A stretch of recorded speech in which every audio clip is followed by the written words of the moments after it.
Day 54, strong and brawn. Our protocol today includes 2 trisets where we complete a full body workout by the end of our session. Movement A1 is a sliding reverse lunge. You can either load yourself with 2 implements on either side, or you can hold 1 implement in the front like a goblet hold. We're gonna have our traveling leg on our slider or a sliding surface, and we're gonna be on our tippy toe, very light. Our anchored leg is gonna be the one that's taking the load. We're gonna extend backwards with that slippery leg. We're gonna bring our knee down towards the floor, and we're gonna use our front leg to pull that leg back in line with the stationary foot. We're gonna perform 10 movements on one side before transitioning to the other side. If you find that your movement is relatively choppy, bringing your slider back, it means that we're putting too much load on that back leg. We want to keep our load predominantly on this front foot.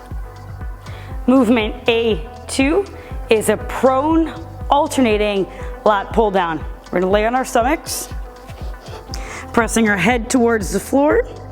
We're going to extend our hands above the head, and we're going to imagine that we've got strong, thick, elastic bands that need us to pull them down towards the side of our body. So we're going to grab those strong elastic bands, and we're going to pull our elbows and our shoulder blades down into our back pocket. So we're going to have this isometric movement being held the entire time.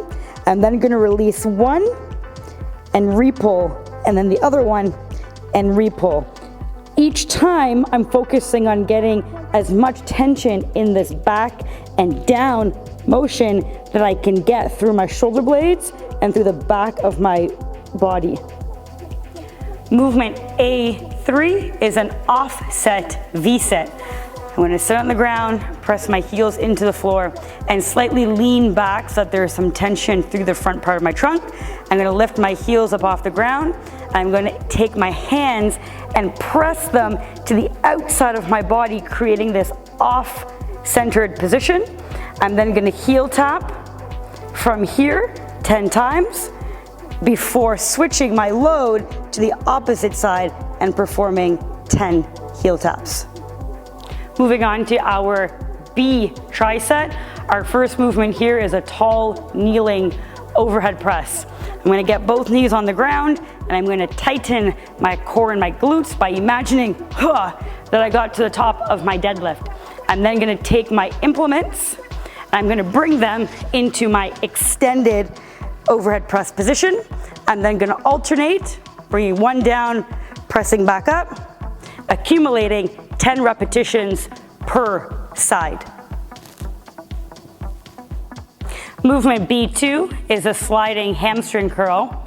We got a couple options here. Option 1 is going to be to elevate those hips and have both legs extending and pulling back at the same time. We're going to accumulate 20 repetitions. Option 2, we're going to extend, drop your butt, push your lower back into the floor, and drag back. Up, out, drag. Also accumulating 20 reps. Or we can go one leg out at a time, allowing the other leg to act as a bit of a kickstand or an assistance, and then we would perform 10 per leg. Movement 3B is a side bridge. You're going to start by laying on the side of your torso, propping yourself up on one of the arms, feet together, knees together, and you're going to notice that your hip is starting back behind you so that your arm and your knees are in front. You are then going to bring the hips forward and then return them behind you. Bring the hips forward, return them behind you. If you want to get a little fancy here, you can even separate the legs as you come into this hip extended position, and or you can elevate that top leg as well. Really important concept here is a side bridge is a deadlift. If we look at a deadlift here, we can bring you down to the knees and we can perform a deadlift here. and we can take that position and also perform it from the side. We're gonna perform 3 working sets of both triceps. If today's workout made you stronger, give this video a thumbs up and consider subscribing to our channel.